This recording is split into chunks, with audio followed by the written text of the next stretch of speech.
Hey friends, happy Thanksgiving. Hopefully you had a great day yesterday. I'm seeing lots of really fun pictures.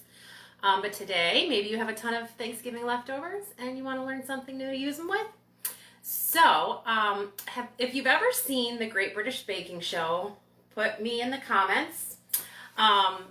We love that show. I know some people it's not their favorite, but most people I know absolutely love that. So the Great British Baking Show, when we watch it, and I'm surprised my husband likes it, but we really feel like we learn something on that show about cooking, and we get lots of really great ideas. So I have a whole Pinterest board set aside for Great British Baking Show. So one of the things that they made a few seasons ago was a hand-raised meat pie, and it uses what's called a hot water crust. And Richard was like, you have to make me that, you have to make me that. And you could put all different things in there. A lot of times it's game. But we're going to do leftovers today. So that's what we're going to do. And I'm going to be in the kitchen today because I'm going to need to wash my hands a lot. And we're going to be at the stove and we're going to be over here. So I'm going to be set up over here. So let's just get to it, I guess. So let me put you over here. And I'll be moving you around so that we can see what's going on. I've already made one so that I can show you. Okay, so this recipe has a lot of measurements that are grams and millimeters, milliliters, things like that. So I like to use my scale. So you turn your digital scale on. I put the pan. I already have some water and some chicken base in here, and I'll talk about that in a second. And then this says tare here.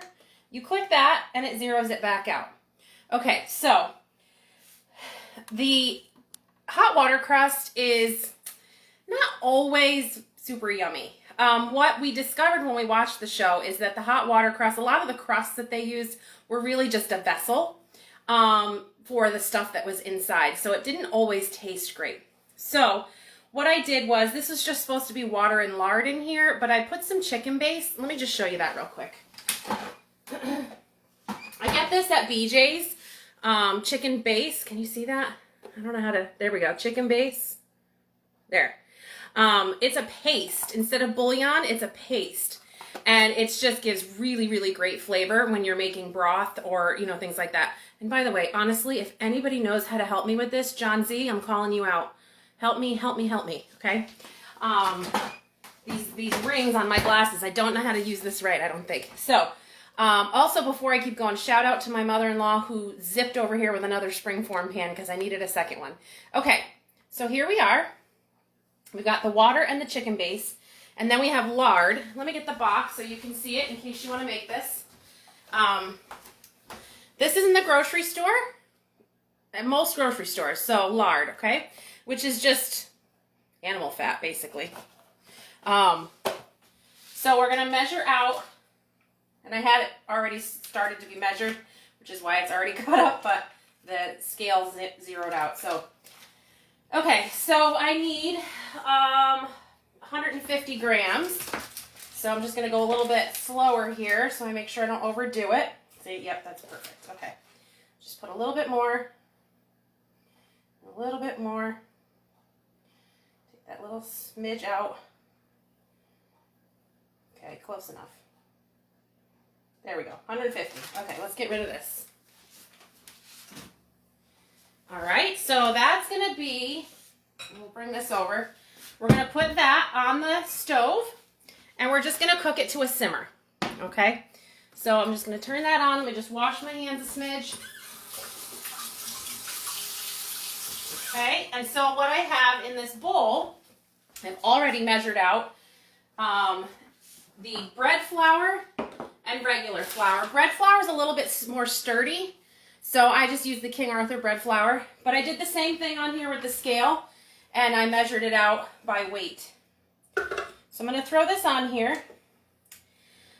Also, because of the same reason of the dough not always tasting good, it does call for the salt, so I'm going to throw some salt in there. I don't measure, guys, but if you don't put salt in your dough, you're going to regret it. But because we're doing Thanksgiving flavors, I'm going to put a little thyme right into the dough. And then I'm going to put a little sage, because these are common flavors that you do with your turkey. So I'm just going to put a little in there, okay? And then I'm just going to mix it up a little bit. All right, good enough, because we're going to keep mixing. All right, and get some cold butter. when you make pastry, it often tells you to use cold butter so that you get a nice flaky pastry. Excuse me. So I'm just gonna, oh yeah, it's zeroed out. So I have this on the scale because this is a certain weight. I already know that this is not all of it, so I'm just gonna do this quickly. Okay. And how much do I need? I need 75 grams. So let's get this other half a stick. So I did not host. Good morning, Laura. We just went to my mother-in-law's and she did a great job. But because of that, I didn't actually have any leftovers. I typically do host, but I didn't have any leftovers to be able to show you guys how to do this. So what I did, so if you want to make this some other time of the year, what I did is I went to the store and I got some just turkey breast in a package. And I just cooked that up with, you know, turkey flavorings that I would normally do on my turkey, like the sage, the rosemary, the thyme, put a little butter on it. And I cooked that up. And then I tried to make a new cranberry sauce recipe, but it didn't really set up. So I'm just using canned because I had some in the house. It also calls for whole cranberries. And to be honest, I can't eat whole raw cranberries. It's just too sharp for me. I can't handle it. So we leave those out when we make this.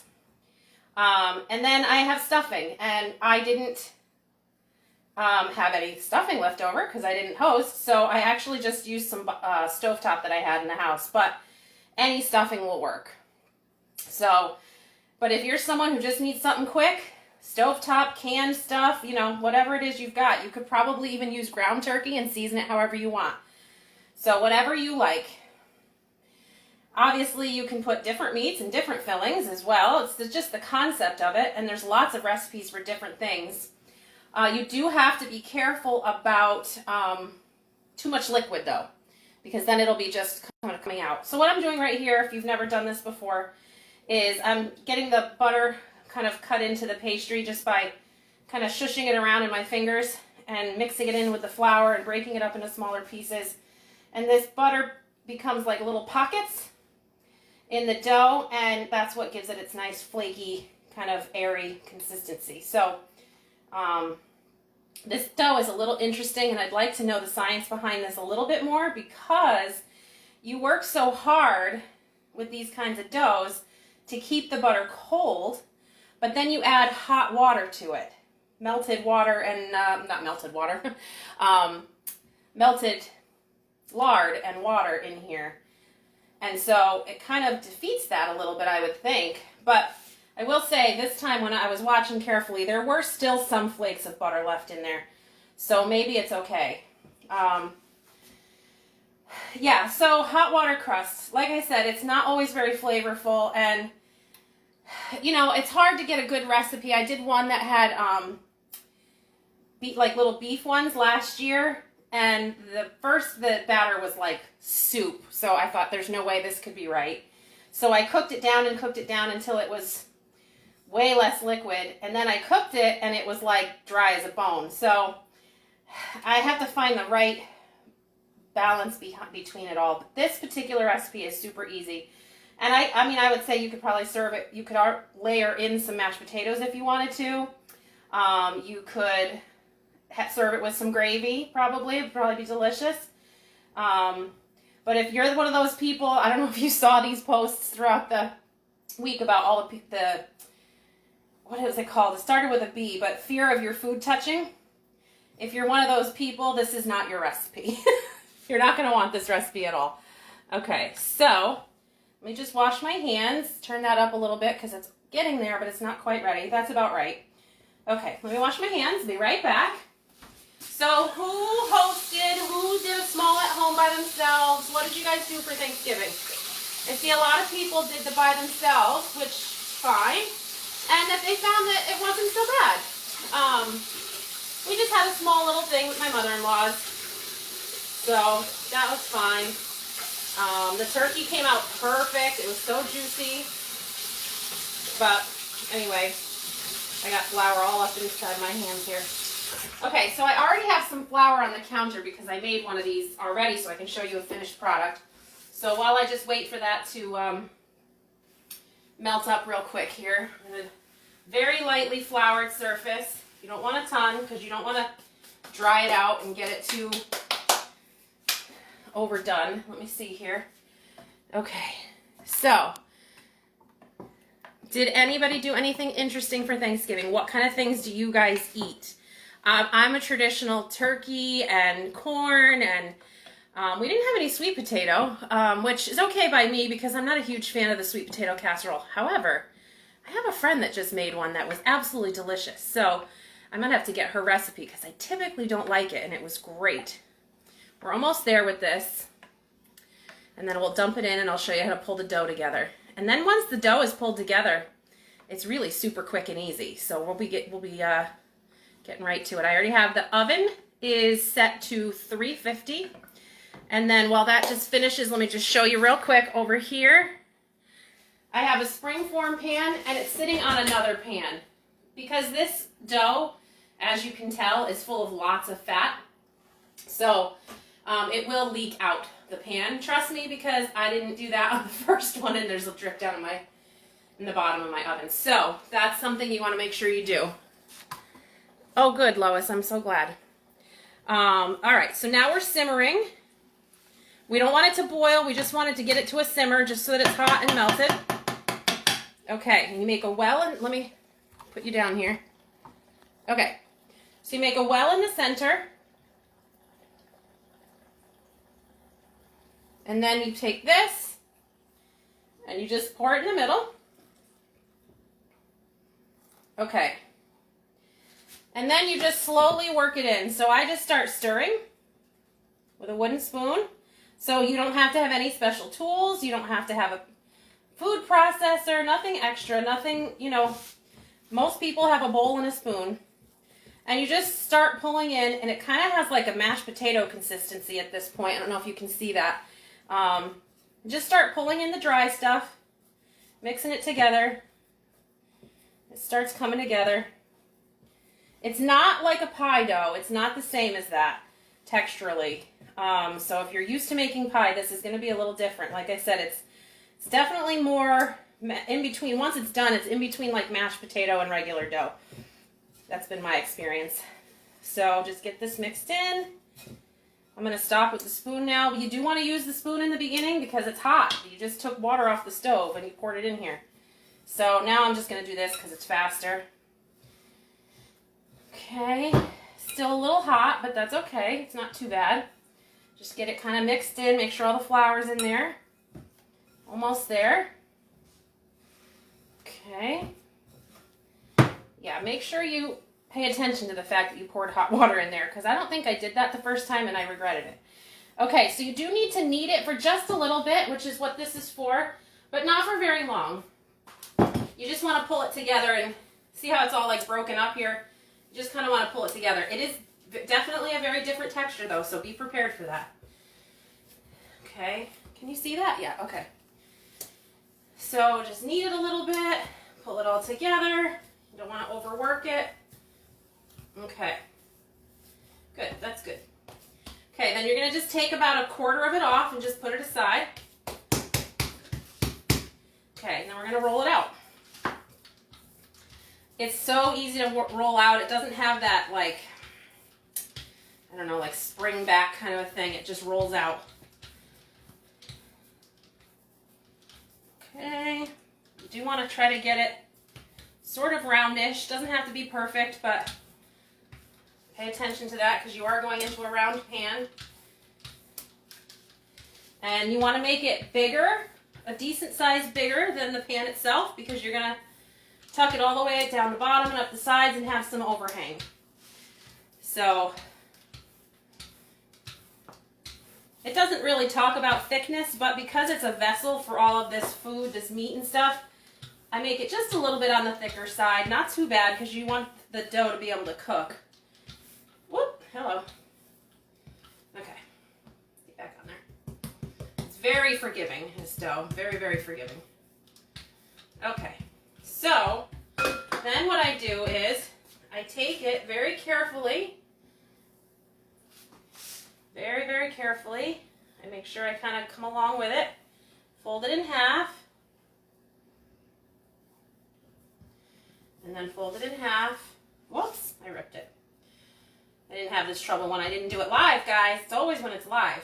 Okay. And then I'm gonna spin you around over to here, where we're gonna do the rest of the assembly. Okay, let's see. There we go. Can you see that? Yeah. Just pull it down just a little bit more. Okay. So then I pick it up very gently. And I bring it over, and I sort of put the center point in the center of the pan as best as I can. And then I unfold it.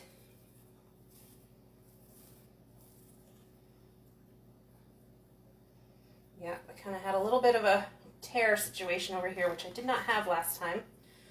But like I said, it's very unforgiving, so it's not a big deal. Just find all my little pieces and pull them over.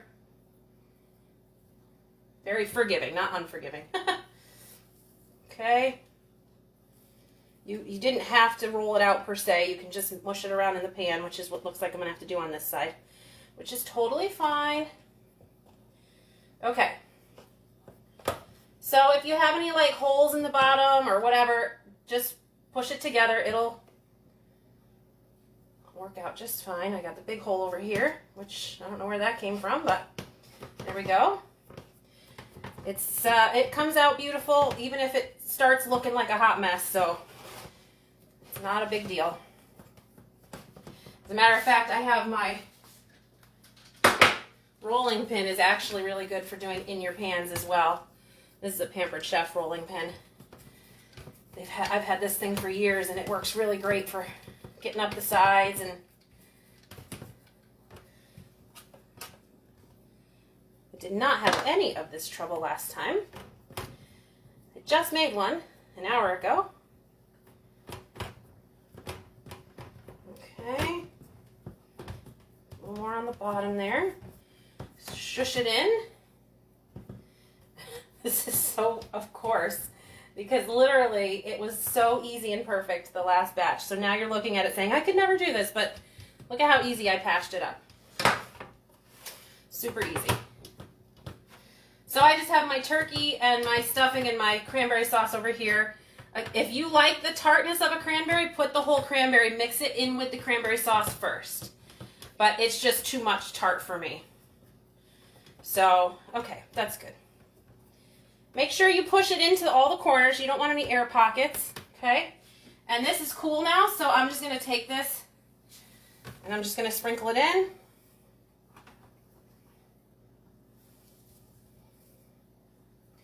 And you want to make sure that you do press it into the bottom.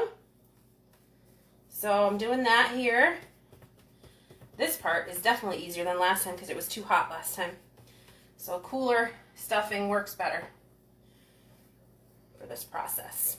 Okay, and now if you're going to do the recipe with leftovers, you're going to have like flakes of turkey, but I have these big fillets almost, these breasts. So I'm just going to lay them around the outside like this.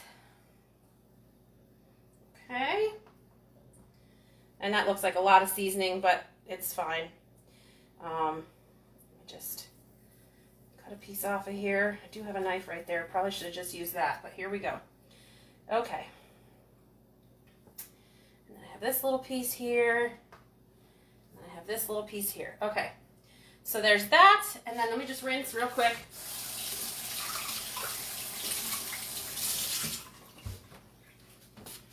Okay. Cranberry sauce. Just get it on there and sort of break it up all over. Put a little bit more on that layer. Good morning, Ellen. Good morning, Lois. I don't know if I said anything to you yet. I'm sorry if I didn't. Just a little bit more. Okay. So that layer's in. Just push down. Make sure you've got a nice solid layer. Now, normally you would put a second layer of turkey, but because I did these fillets instead of the flakes, I'm going to skip that layer because that's a nice thick layer of turkey. Okay, put your stuffing. This is where you could have put mashed potatoes as well if you wanted to. Okay, let's push that in there nice. Throw this last little bit. Okay, so I'll finish with a layer of cranberry sauce. Okay. Things are so much faster when you just use your hands. I know it seems like it might be gross, but my hands are clean, clean, clean. So put that in there, okay? Wash my hands one more time. Okay, so we're filled up. And what we're gonna do is we're just gonna spin around real quick. Okay, real quick here. And then we have this last little bit of dough. And we're gonna try that again because we need to put the lid on. And then we're just gonna do one little finishing decorative touch after we're done, and then we'll throw her in the oven. So you bake this for 45 minutes, and then you take it out and you not baste it. What do you call it? Put egg wash on it. And put it in for 15 more minutes. Okay, so let's try this again. Fold it. Look at that, so much better. Okay, let me grab you one more time, bring you with me.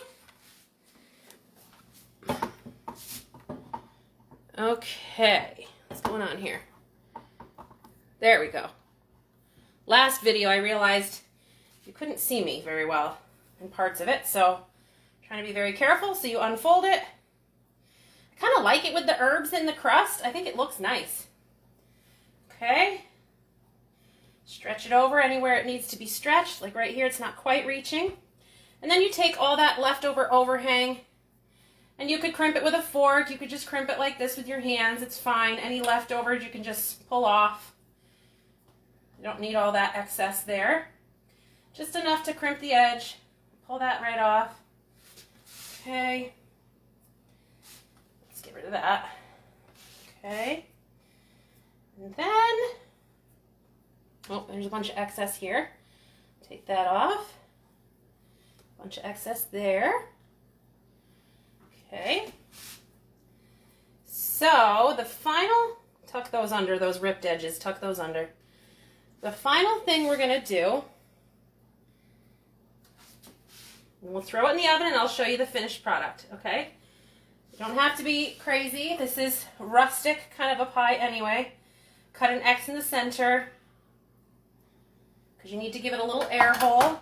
And then you just take the flaps and you just fold them back. And you get this cute little opening, okay? Get a little peekaboo hole. So I'm going to take this last little bit of dough. Don't need a ton of it because we're just doing it as a little decorative touch. I'm just going to flatten it out here. And I have some cookie cutters. Some fall cookie cutters. So I'm going to do a leaf, an apple, and a pumpkin, and maybe one more leaf. Okay, and you can make as many as you want, and you should put a little egg wash right underneath them. Let me grab that.